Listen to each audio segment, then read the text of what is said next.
محترم ناظرین، السلام علیکم ورحمۃ اللہ وبرکاتہ۔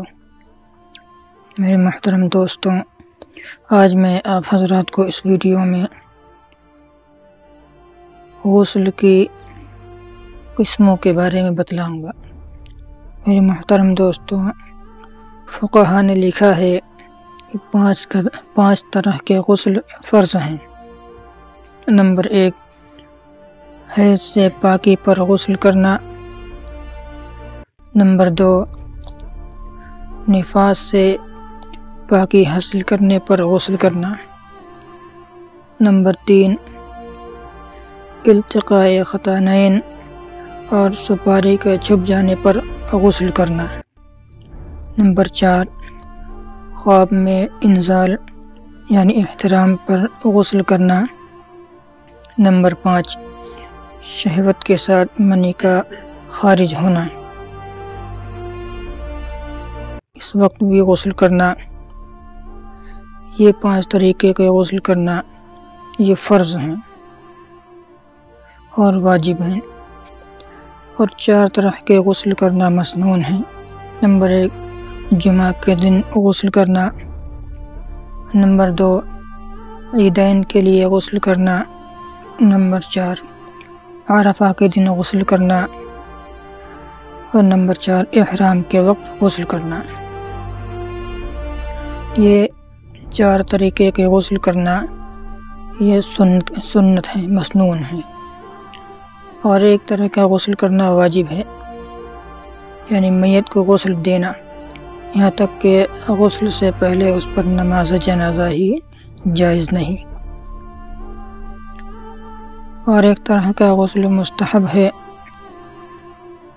یعنی جس کافر نے اسلام قبول کر لیا ہو اس کے لیے بہتر یہ ہے کہ وہ غسل کر لے۔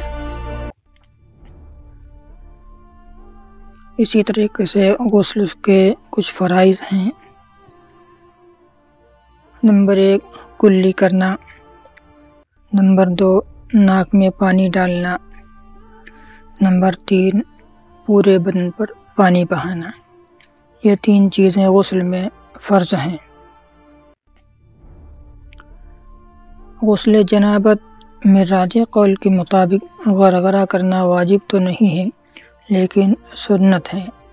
البتہ اگر کوئی شخص روزہ کی حالت میں غسل جنابت کرے تو اس کے لیے صرف کلی کرنا ہی کافی ہوگا، وہ غرغرہ نہ کرے، کیونکہ اس کی وجہ سے حلق کے اندر پانی پہنچنے کی بنا پر روزہ ٹوٹنے کا خطرہ ہے۔ اسی طریقے سے ایک مسئلہ یہ آتا ہے کہ اگر کسی شخص نے غسل میں کلی تو نہیں کی، البتہ پانی منہ میں لے کر پی گیا، تو یہ دیکھا جائے گا کہ اس نے پانی پینے سے پہلے اسے منہ میں گھمایا ہے یا نہیں۔ اگر گھمایا ہے تو یہ کلی کے قائم مقام ہو جائے گا، اور اگر اس طرح پانی پیا کہ وہ پانی منہ میں سب کناروں تک نہیں پہنچا بلکہ صرف زبان سے لگ کر حلق میں چلا گیا تو یہ کلی کے قائم مقام نہیں ہوگا۔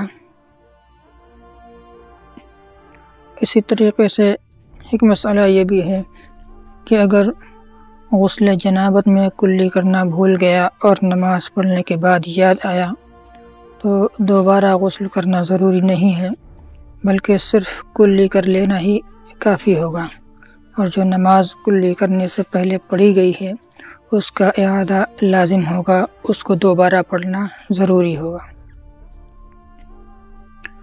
ایک مسئلہ یہ بھی ہے کہ غسل جنابت میں بدن کا کوئی معمولی سا حصہ خشک رہ گیا، پھر بعد میں یاد آیا تو صرف اس حصے پر پانی بہا دینا کافی ہوگا، پورا غسل کرنا ضروری نہیں ہوگا۔ السلام علیکم ورحمۃ اللہ وبرکاتہ۔